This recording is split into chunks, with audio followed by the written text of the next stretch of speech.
What is that nature? It's a nature to grow. It's what wakes us up in the morning. Mm.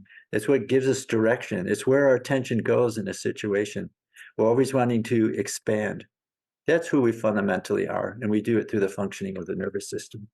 You mentioned transcendental meditation. I always remember my experience of learning TM in Fairfield, Iowa, during a torrential downpour. I'll never forget it. And it was such a palpable experience to me that it drew me in. And it was the first time that I'd ever encountered an academic discipline that fused a discussion of consciousness and looking at it in a true scientific manner. And that really drew me into Vedic science and allowed me to really explore the depths of mind and being and human potential. And so I know how I came to practice TM, and I've never asked you this before. So publicly, I'd like to ask you, how did you come to practice TM?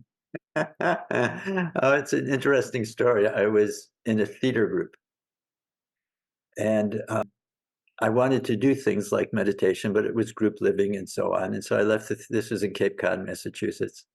I left the theater group. I went up to Boston. I was living actually in Allston, just a couple of miles from the Cambridge TM Center, living with a college roommate. And I was reading different books, and my interest was in growth of inner subjectivity. I realized at that time is that's what had to be developed.